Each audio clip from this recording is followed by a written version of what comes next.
ओम शांति। आज 23 दिसंबर 2021। आज मीठे प्यारे बाप दादा के महावाक्य हैं। मीठे बच्चे, ये सुहावना कल्याणकारी संगम युग है जिसमें स्वयं बाप आकर पतित भारत को पावन बनाते हैं। आज का प्रश्न, संगम युग पर जब बाप आते हैं तो उनके आने से ही कौन सा इशारा मिल जाता है? संगम युग पर जब बाप आते हैं तो उनके आने से ही कौन सा इशारा मिल जाता है? उत्तर है, इस पुरानी दुनिया के अंत होने का इशारा सबको मिल जाता है, क्योंकि बाप आते ही हैं पतित सृष्टि का अंत करने। इसलिए विनाश का साक्षात्कार भी होता है। अभी तुम्हें नई दुनिया के झाड़ सामने दिखाई दे रहे हैं। गीत है, तुम्हें पाके हमने जहाँ पा लिया है, जमी तो जमी आसमां पा लिया है। ओम शांति। बाबा कहते, वास्तव में कहना चाहिए रूहानी बच्चों प्रति रूहानी बाप की गुड मॉर्निंग, क्योंकि बच्चे जानते हैं बाप आते ही हैं रात को दिन बनाने। ये भी हिसाब किया जाता है आखिरी में बाबा आते किस समय हैं। तिथि तारीख नहीं, परंतु किस समय में आते हैं। जरूर 12:01 हुआ होगा, तब बाबा ने इस शरीर में प्रवेश किया होगा। ये है बेहद की रात और दिन। तिथि तारीख नहीं बताई जा सकती। अपने बच्चों से ही कहते हैं, हम आकर रात को दिन, नर्क को स्वर्ग बनाते हैं, अथवा पतित दुनिया को पावन दुनिया बनाते हैं। समझ में आता है कि बाबा का आना रात्रि को ही कहा जाता है। शिवरात्रि कहते हैं ना, आते ही हैं रात को दिन बनाने। उनकी कोई जन्म पत्री है। कृष्ण जयंती की भी तिथि तारीख कुछ नहीं है, क्योंकि उनको बहुत दूर ले गए हैं।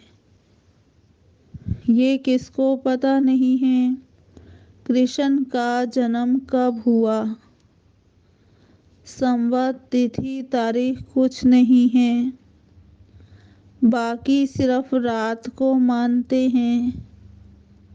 वास्तव में शिव बाबा है ही रात को आने वाला। तुम बच्चे कहेंगे शिव बाबा की रात्रि। भारत में मनाते भी हैं शिवरात्रि, शिव जयंती भी कहते हैं, परंतु वास्तव में शिव जयंती कहना नहीं चाहिए, क्योंकि उनकी मरनती नहीं है। मनुष्य जन्मता है, फिर मरता भी है। वह तो मरता ही नहीं, शिव बाबा थोड़े ही मरता है। इसलिए शिव जयंती कहना भी रॉन्ग है, शिवरात्रि कहना ठीक है। ये शिव बाबा बतलाते हैं, दूसरा कोई ऐसा कह ना सके। भल कहते हैं शिवो हम, परंतु बता ना सके कि मैं कब आता हूँ, क्या आकर करता हूँ। शिव बाबा तो बतलाते हैं कि अब आधा कल्प की रात्रि पूरी हो, दिन शुरू होता है। ये गीता का एपिसोड रिपीट हो रहा है। मौत का तूफान भी सामने खड़ा है। पति दुनिया भी बरोबर है। कलयुग का अंत है, मुसीबतें भी आनी हैं। समझते हैं ये वही समय है महाभारत लड़ाई का, जिसके लिए शास्त्रों में गायन है। नेचुरल क्लाइमिटीज द्वारा भी पुरानी दुनिया का विनाश होना है, तो जरूर गीता का भगवान भी आया होगा। आएगा ही कलयुग के अंत में। सतयुग का फर्स्ट प्रिंस वह फिर द्वापर में तो हो ना सके। मनुष्य को 84 शरीर मिलते हैं। हर एक जन्म में फीचर्स बदल जाते हैं। बाबा कहते सतयुग का फर्स्ट प्रिंस वह फिर द्वापर में तो हो नहीं सकता, क्योंकि वो सतयुग में आए तो द्वापर में उसी नाम रूप से दोबारा कैसे जन्म लेगा। फिर बाबा ने कहा मनुष्य को 84 शरीर ही मिलते हैं और हर एक जन्म में फीचर्स बदल जाते हैं। एक जन्म के फीचर्स दूसरे जन्म के फीचर से मिल नहीं सकते और एक ना मिले दूसरे से। बाबा कहते भल अभी कृष्ण का गायन और पूजन है, परंतु उनके एक्यूरेट फीचर्स तो हो नहीं सकते। उनका फोटो भी अभी निकाल नहीं सकते। बस ऐसे ही मिट्टी का कागज का जो है वो चित्र बनाते हैं, कृष्ण के फीचर्स निकालते हैं। एक्यूरेट फीचर्स तो जब ध्यान में जाओ तब तुम देख सकते हो, फोटो नहीं निकाल सकते। फिर बाबा ने कहा जैसे दिखाते हैं कि मीरा कृष्ण के साथ डांस करती थी। बहुत नामी ग्रामी है ये चित्र। शिरोमणि भक्तों में मीरा जो है वो शिरोमणि गाई हुई है। कृष्ण को याद करती थी तो झट उसको कृष्ण का साक्षात्कार होता था। कृष्ण से प्रीत थी, साक्षात्कार में देखती थी, इसलिए पवित्र रहना चाहती थी। जानते हैं कि वहाँ पर विकार होता ही नहीं। कृष्ण से प्रीत लगी तो जरूर पवित्र बनना पड़े। भक्ति मार्ग में तो उनकी अल्पकाल क्षणभंगुर की भावना पूरी हुई। साक्षात्कार हुआ।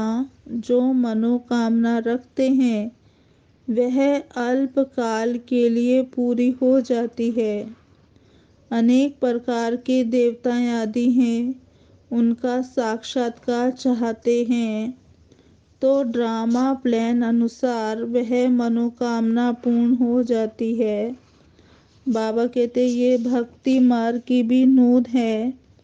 वेद शास्त्र आदि पढ़ते हैं, माथा मारते हैं, तो भी मुक्ति जीवन मुक्ति में तो जा नहीं सकते। आगे बनारस में जाकर काशी कलवट खाते थे, समझते थे शिवपुरी अर्थात मुक्ति में जाएं, परंतु जा नहीं सकते। मुक्ति में ले जाने वाला है ही एक बाप, उनको ही जीवन मुक्ति दाता कहा जाता है। दूसरा कोई ले जा नहीं सकता। सतयुग में लक्ष्मी नारायण का राज्य था तो जीवन मुक्ति थी, जीवन बंध नहीं था। बहुत थोड़े आदमी रहते थे। इस समय कितने करोड़ों मनुष्य हैं। सतयुग में इतने थे नहीं। बाकी उस समय कहाँ थे, ये भी अभी तुमको पता पड़ा है। सृष्टि के आदि मध्य अंत की नॉलेज अभी तुमको मिलती है।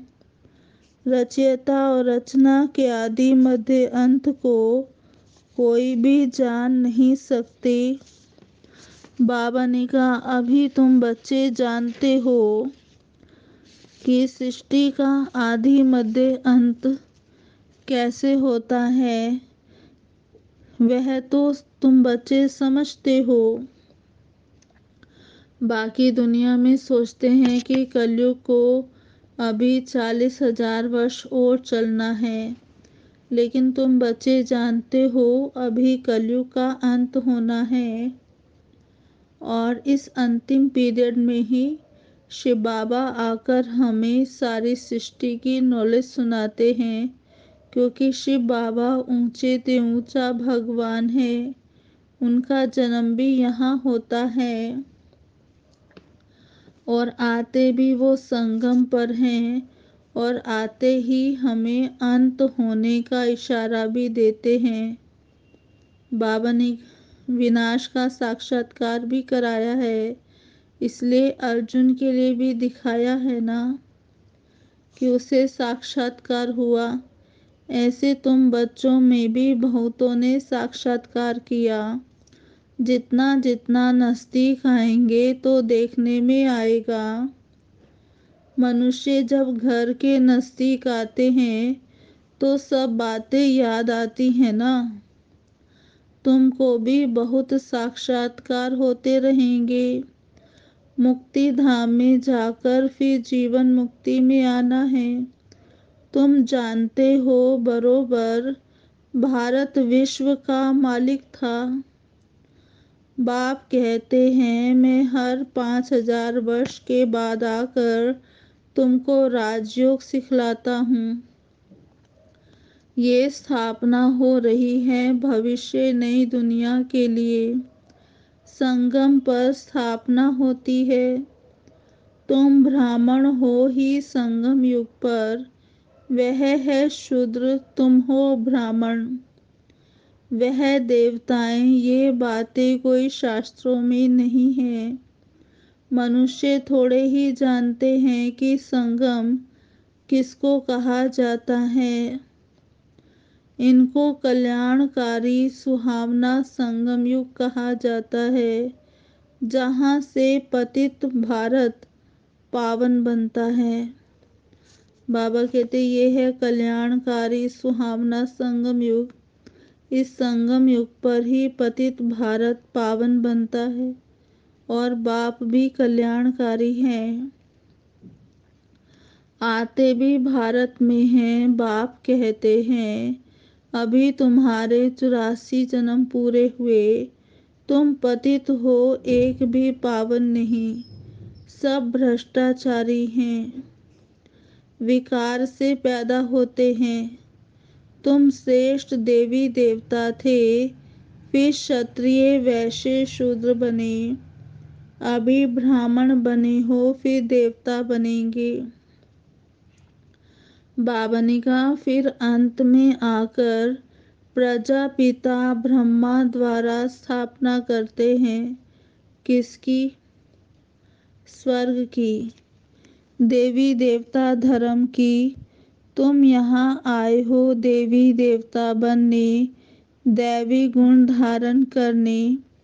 यह तो तुम बच्चों को मालूम है कि कोई भी विकारी को यहाँ अलाउ नहीं किया जाता।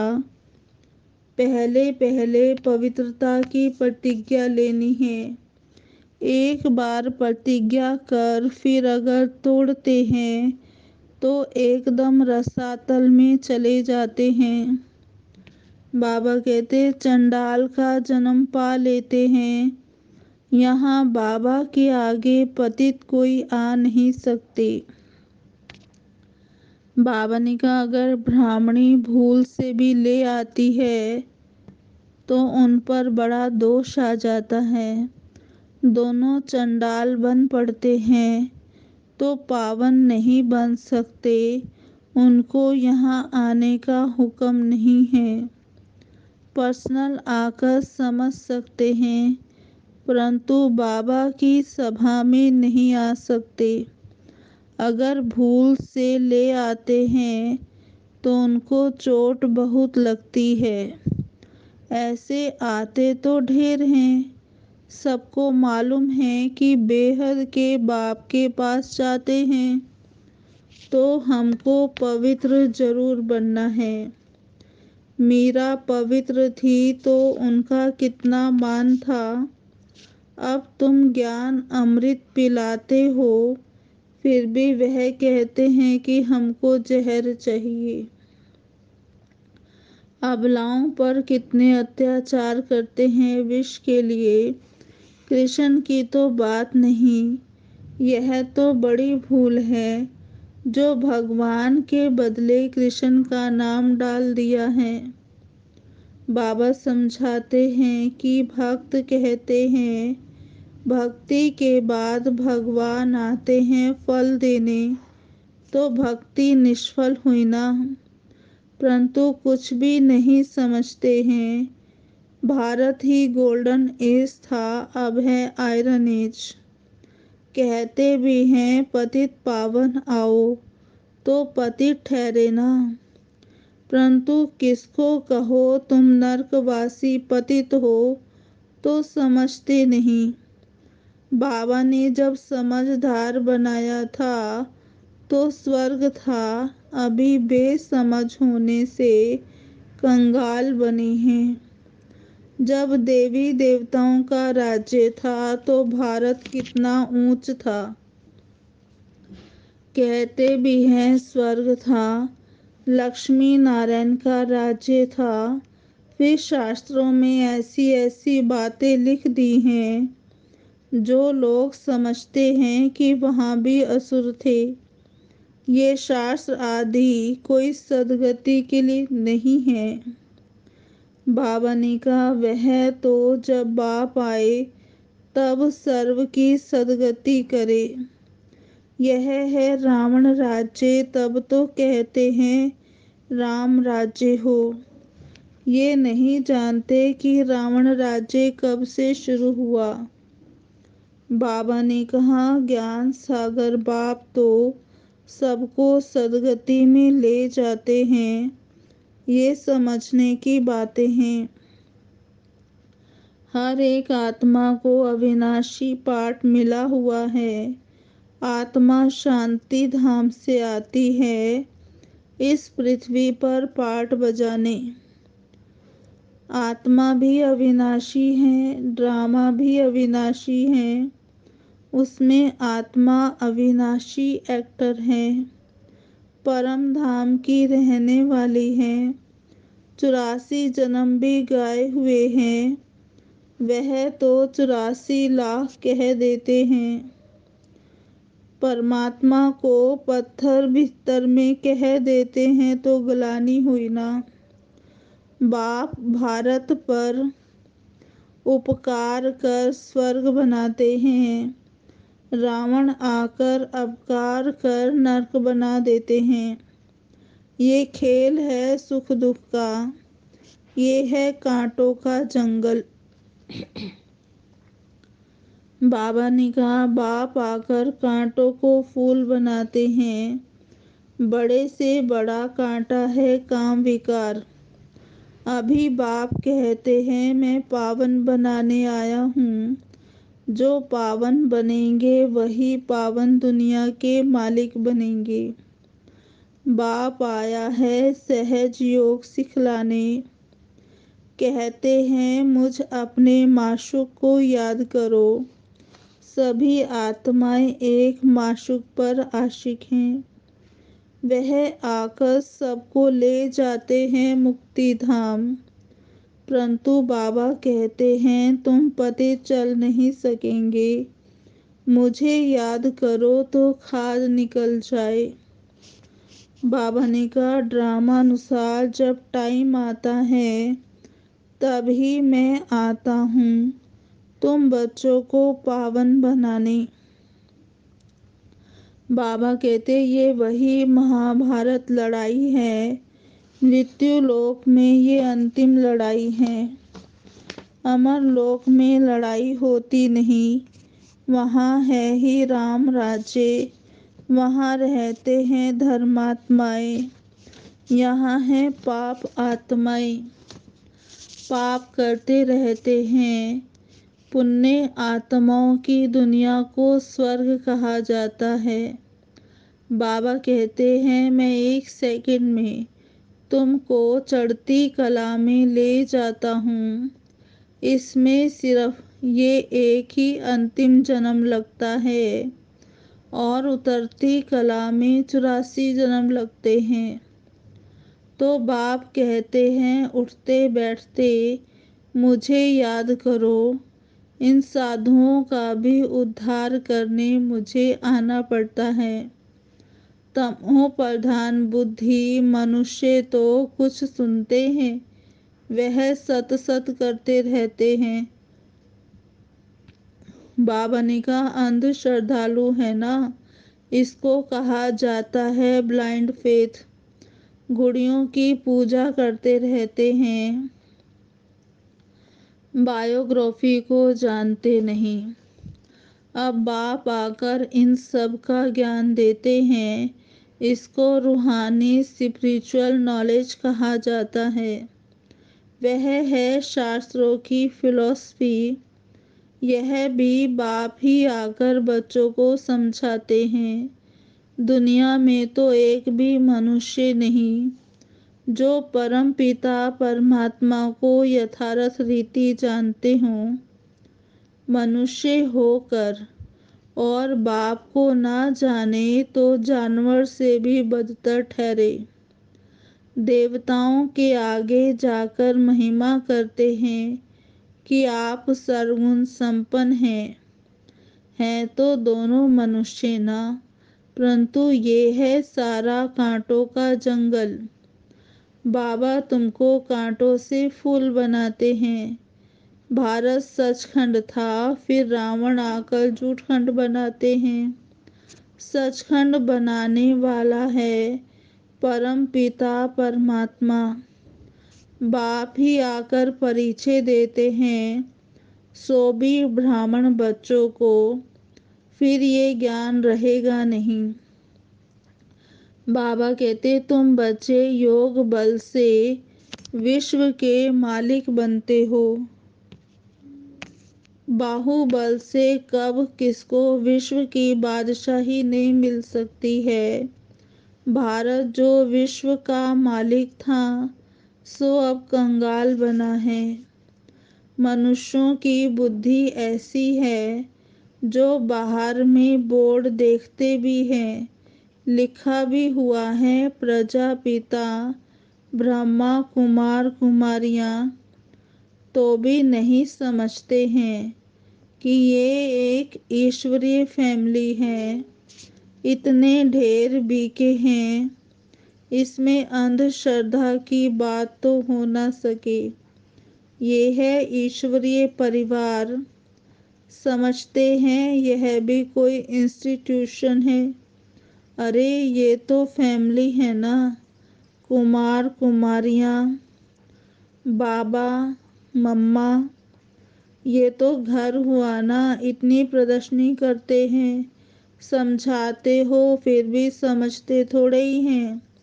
7 दिन का जब कोर्स लेकर अच्छी रीति समझें तब बुद्धि में बैठे कि बाप फिर से बेहद का वर्षा देने आए हैं। अच्छा मीठे मीठे सिकिलधे बच्चों प्रति माता पिता बाप दादा का याद प्यार गुड मॉर्निंग। रूहानी बाप की रूहानी बच्चों को नमस्ते। हम रूहानी बच्चों की रूहानी बाप दादा को याद प्यार गुड मॉर्निंग नमस्ते नमस्ते नमस्ते। सदा रहेंगे हंसते, बनेंगे फरिश्ते, चलेंगे परम धाम के सीधे रास्ते। अच्छा जी, ओम शांति। अभी सुनते हैं धारणा के लिए मुख्य सार। पहला है चढ़ती कला में जाने के लिए। उठते बैठते एक बाप की याद में रहना है। बाप समान सभी पर उपकार करना है। चढ़ती कला में जाने के लिए उठते बैठते एक बाप की याद में रहना है। बाप समान सभी पर उपकार करना है। दूसरा, ज्ञान अमृत पीना और पिलाना है। कांटों को फूल बनाने की सेवा करनी है। आज का वरदान है मर जीवा स्थिति द्वारा हिम्मत और उल्लास की अविनाशी स्टैंप लगाने वाले प्राप्ति संपन्न भव। मर जीवा स्थिति द्वारा हिम्मत और उल्लास की अविनाशी स्टैंप लगाने वाले प्राप्ति संपन्न भव।